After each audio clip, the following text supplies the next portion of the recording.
na kusalimu popote unaposikia sauti hii. Ni sauti ya Injili, Injili ya Yesu Kristo kwa watu wote. Injili ni agizo la Mungu kwa kila mwenye pumzi akapate kuisikia Injili ya Yesu, akapate kusikia ujumbe uliye muhimu na habari njema kwa watu wote.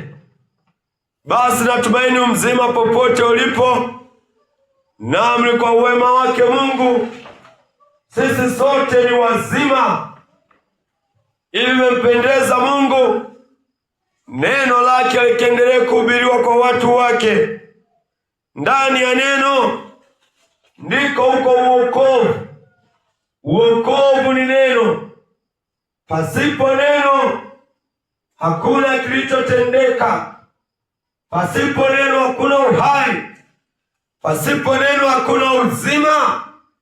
Uzima wa milele upo ndani ya neno. Neno la Kristo ndio uzima wa watu wote.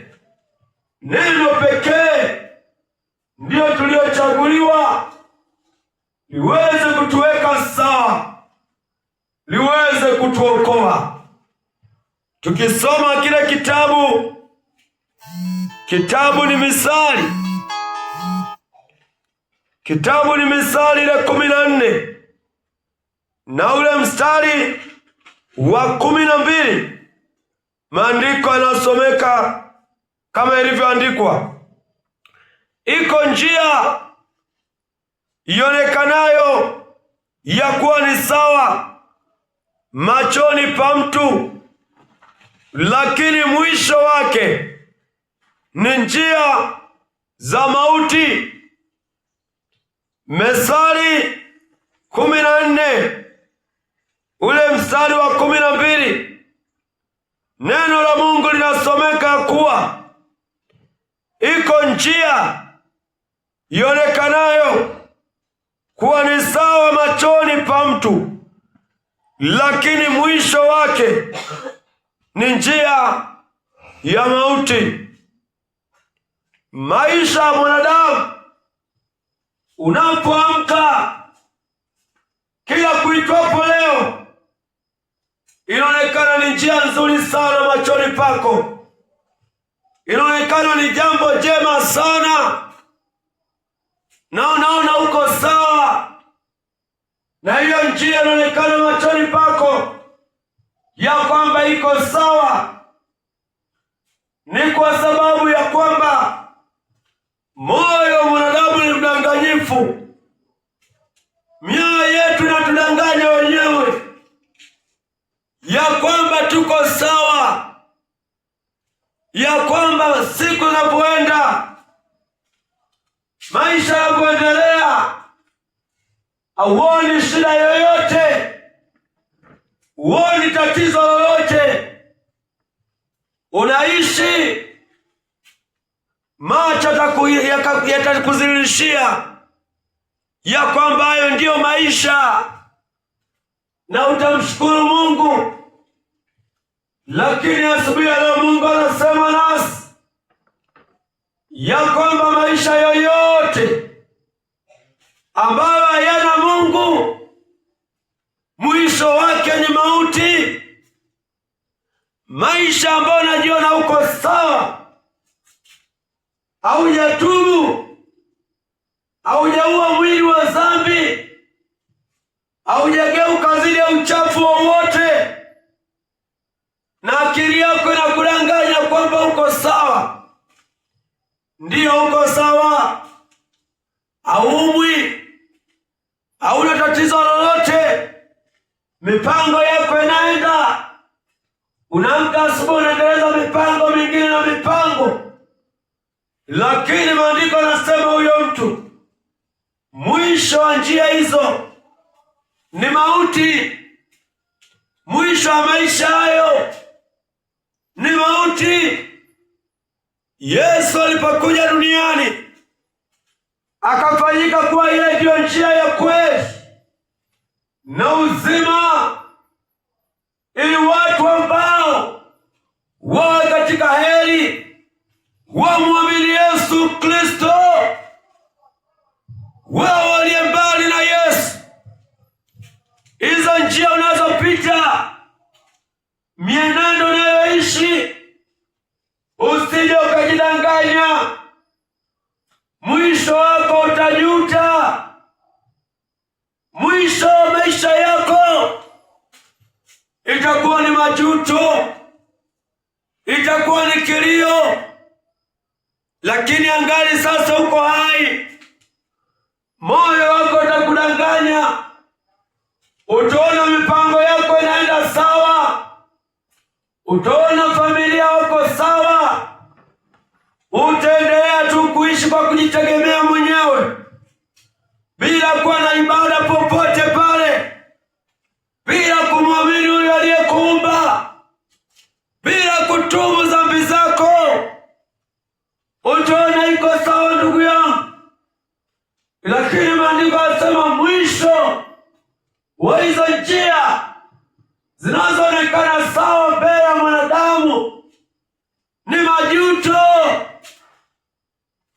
Upo wakati utafika, utatamani rudi duniani ukatengeneze, lakini haitawezekana. Maana mtu akiisha kufa harejeshi tena kutengeneza, haumiliwi tena Injili apate kutubu, hawezi akahubirika tena. Neema inakuwa imefungwa dhidi yake. Hivyo angekuwa heri yakatae hayo maisha, ukatae huo mtazamo unaokuona uko sawa, au abudu Mungu aliye hai unajiona uko sawa, au tumikie Yesu macho na kudanganya uko sawa, au na ibada yoyote unaona uko sawa, unaendelea na uzinzi, moyo ukusumbui, unatenda dhambi, hakuna kinachokushuhudia chochote, yote unaona ni sawa, uko na michepuko, hiyo njina kwa kishia ni sawa. Wewe ni mchawi, bali unajiona uko sawa. Wewe ni mlevi, bado haikusumbui. Aisee, hayo maisha utakuja ujute usipogeuka leo, usipojikataa, usipojikataa siri yako, hukumu inakuja. Asema mwisho wa hiyo njia ni mauti. Maisha mwanadamu pasipo Mungu yanaonekana eti yako sawa. Maisha ya upagani hayakusumbui, unaona ndio maisha hayo. Maandiko yanasema kuwa hukumu itakuwa ndio hii: nuru ilikuja ulimwenguni, watu wakapenda giza kuliko kuipenda nuru, wakaogopa matendo yao yasije yakakemewa. Yesu alikuja duniani kutuongoza kwamba maisha tunayoishi hayako sawa. Alikuja kukemea asili yetu ya dhambi, hata sasa anakemea. Tunapoona tunakusanyika kwa ibada, tunakusanyika kwa jina la Yesu Kristo, ili apate kutukemea, ili apate kutuongoza, ili mwisho wetu kawe mzuri, mwisho wetu kawe wema. Mwamini Yesu Kristo, yeye ndiye achunguze maisha yako, akupe majawabu ya kwamba umeishi kwa huo mtazamo ya kutosha. Sasa iko sawa. yafaa ugeuke, yafaa ufundishwe namna ya kuishi utakatifu, namna ilivyokuwa asili yako. Hayo unayoisha ni asili ya mwingine. Hiyo ni mbegu nyingine uliyopandikizwa na roho chafu na mapepo yamekuchaa mpaka ukate shauri humwamini Yesu Kristo.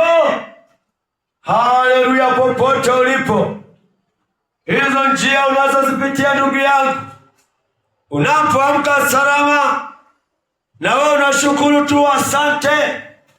Usijue unamshukuru ni mtu wa namna gani. Mungu anasema yeye ni mtu mwenye wivu. Anapoona mwanadamu, anaona njia ambazo sio zake, anakuona unatenda mambo ambayo hajakuamuru yeye, wivu wa Mungu unamwingia. Mungu atakuja kulipiza kisasi kwa njia potofu zote, kwa mienendo yako yote, vile ulivyojihesabia haki. Unaona hii dunia ni ya mjomba wako, hauhitaki kuabudu mwenye dunia, hauhitaki kupondeka, hauhitaki kugeuka. Uko bize na mambo ya dunia, uko bize na mambo yako, uko mwenyewe. Maandiko yanasema mwanadamu hawezi jambo lolote pasipo muumba wake. Anasema tafuteni kwanza ufalme na haki yake, ndipo msumbukie hayo mengine. Kwanza anasema hayo mengine nitawajalia mimi mwenyewe, maana anajua uhitaji wetu, anajua uhitaji wako. Lakini njia zako haziko sawa, njia zako, mienendo yako iko nje na kanuni ya Mungu.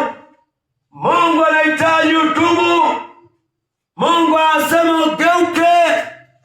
Yesu anakuita, badilisha mitazamo.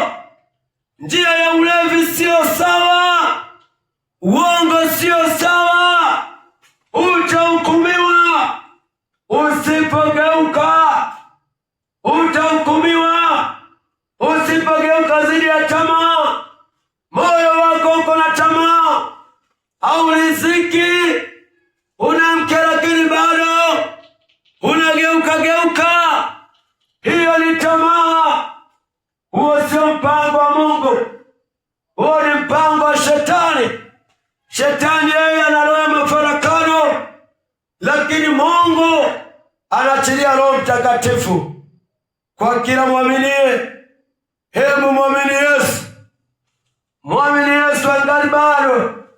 Hizo njia zinazokudanganya zijakuleta hata kwa mauti, zijakupeleka kwa mauti. Wanadamu tuache mitaa, wanadamu tuache masiara. Hukumu ipo, saa ya kuharibia hii karibu. Mungu aliyeumba wanadamu mwenyewe ndiye atakayewahukumu, wala itakuwa shida, wala oni haya kufanya hivyo, maana amewapa njia ya kuokoa ambaye ndio Yesu Kristo. Lakini bado watu wameshupaza shingo zao, watu wanaenda kwa waganga wa kienyeji.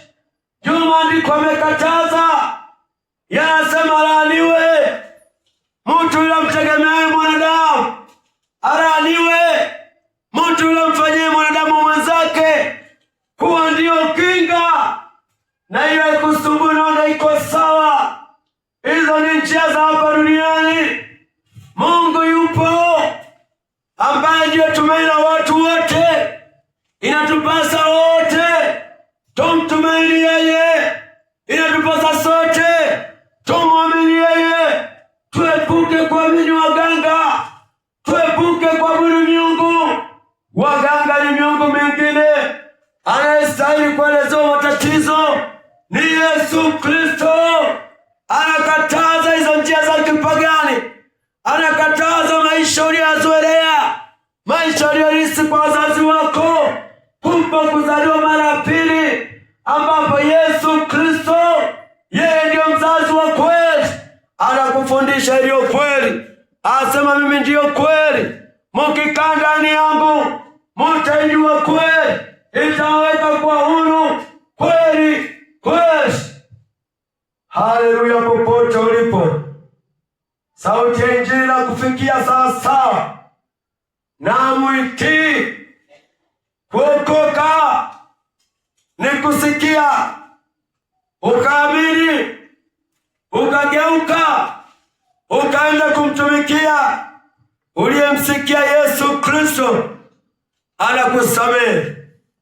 Njia za mwanadamu, mitazamo yetu ni hapa duniani, mbele mwisho wake ni mauti.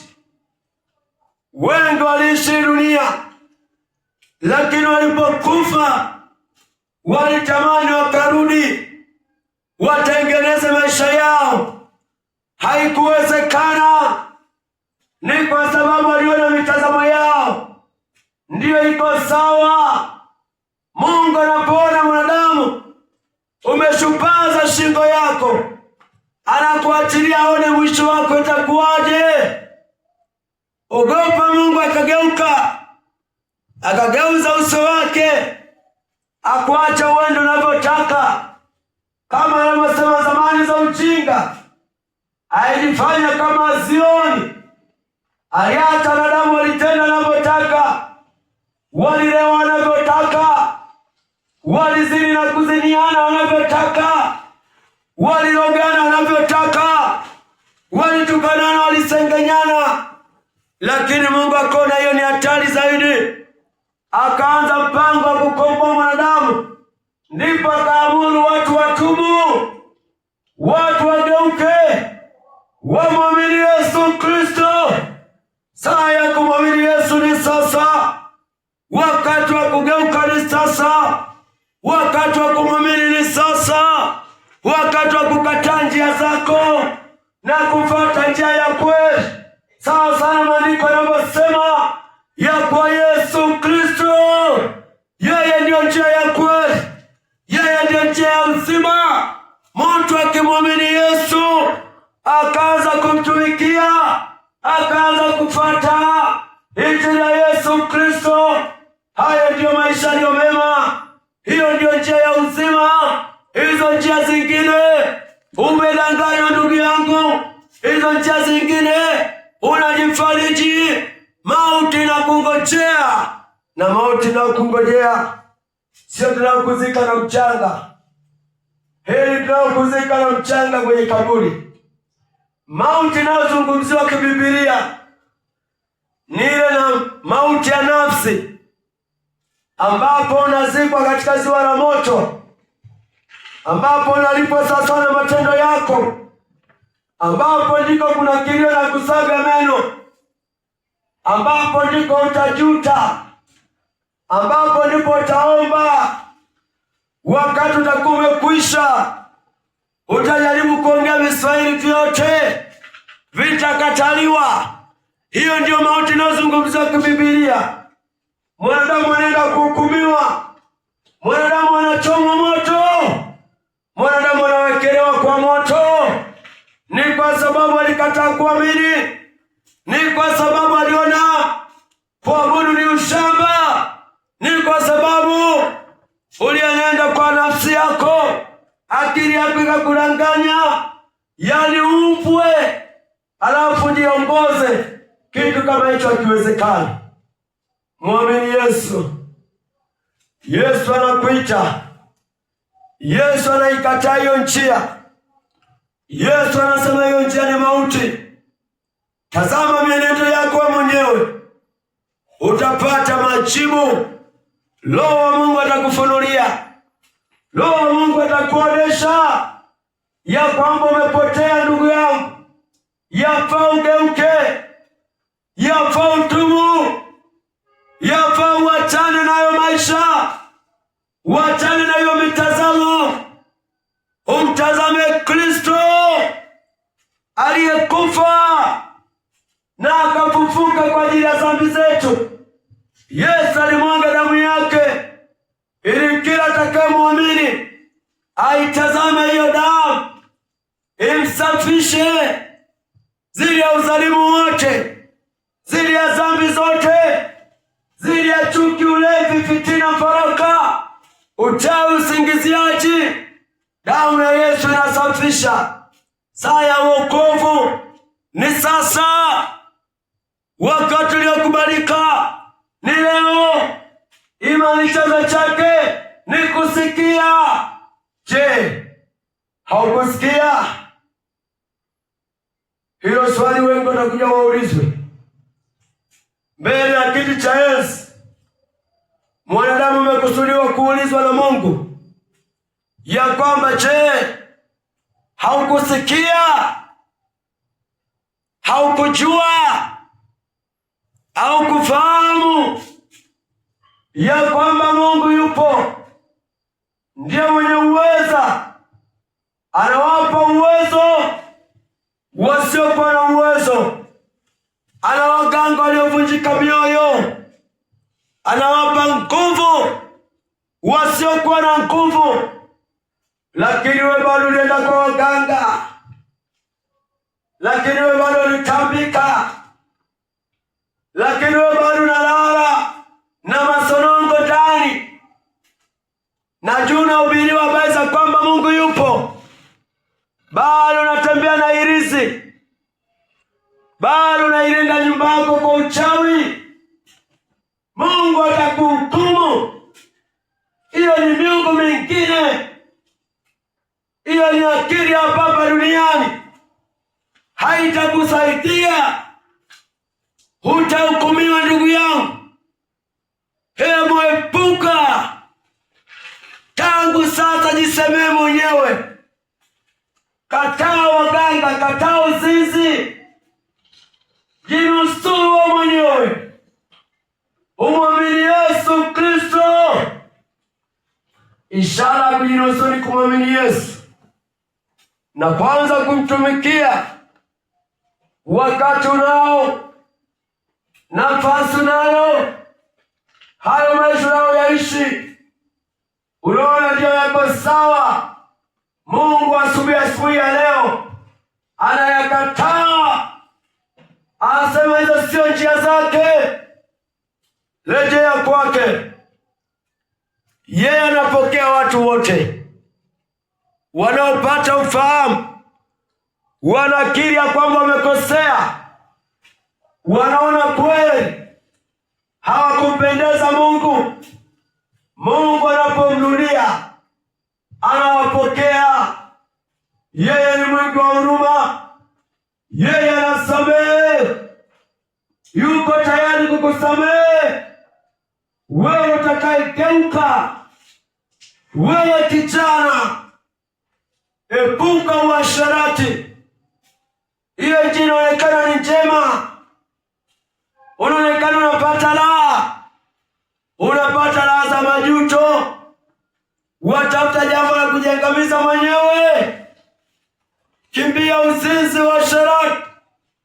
Sio mpango wa Mungu, sio mpango wa Mungu, ni mpango wa Shetani.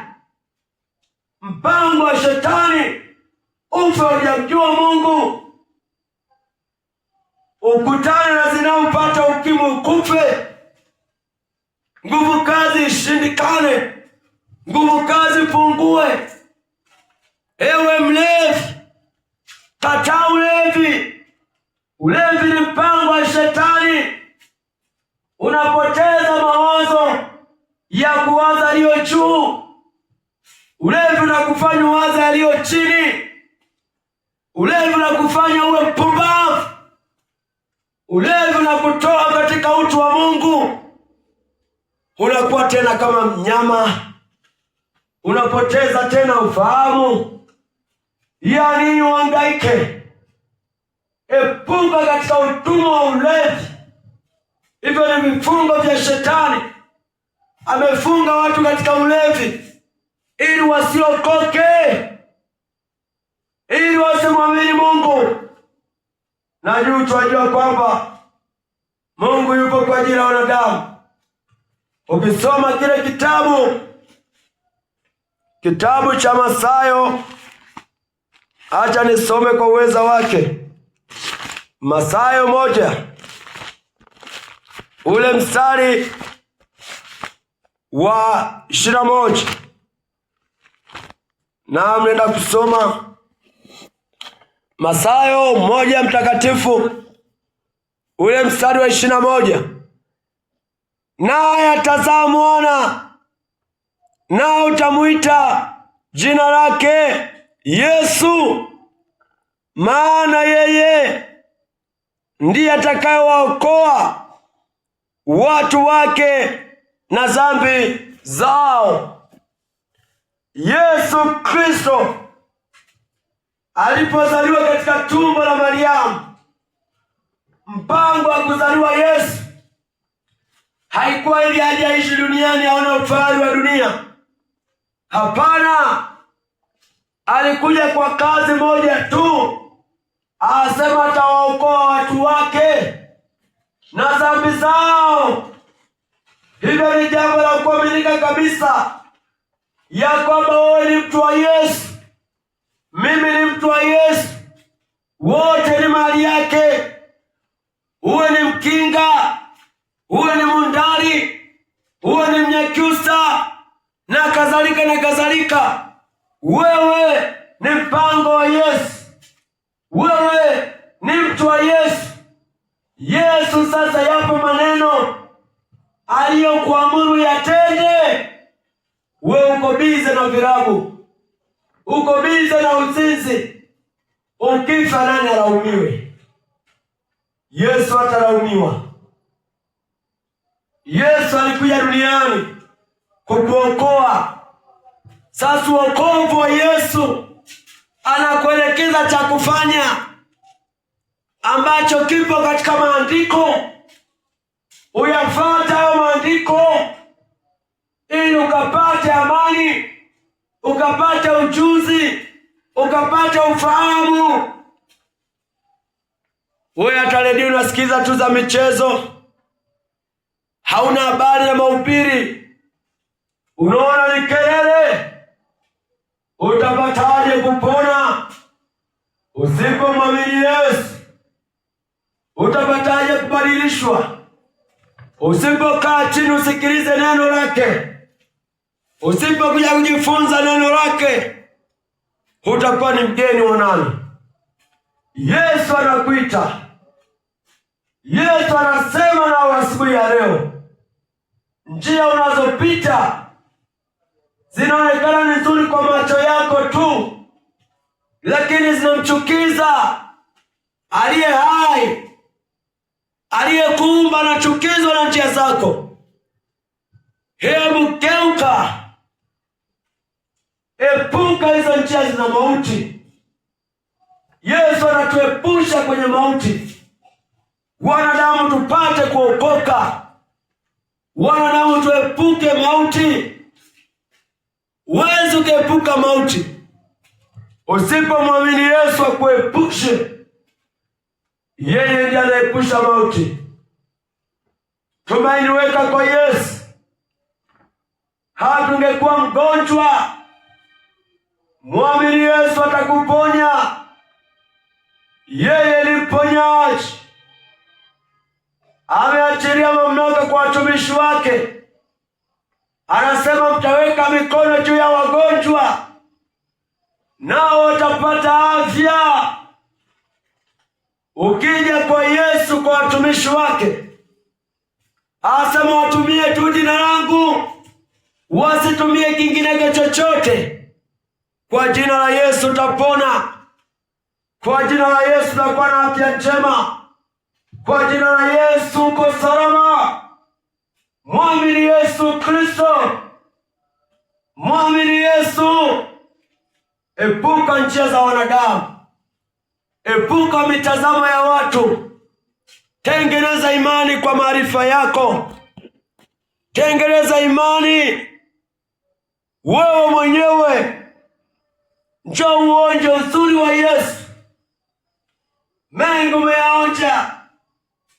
lakini hajakunufaisha chochote. Saa ya kumwamini Yesu ni sasa.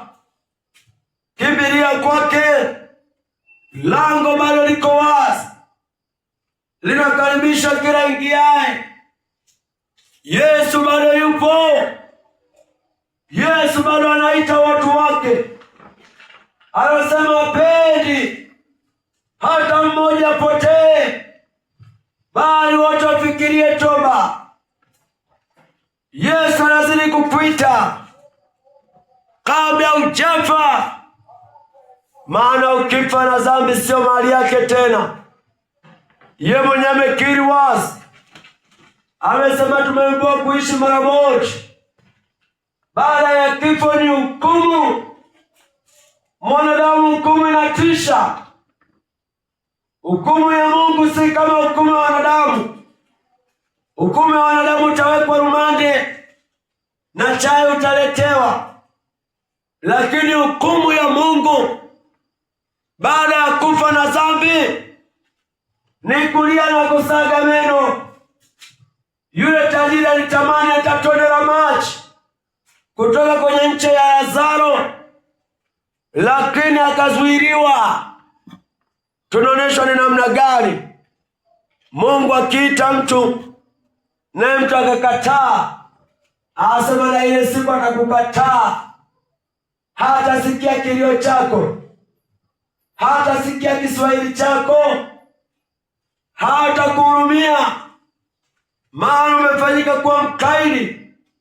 Yani ufike kote huko na juu. Kuamini ni bure. Kuamini hautoi chochote. Geuko la Kristo ni la kweli. Popote uliposikia injili hii, ni injili ya kweli.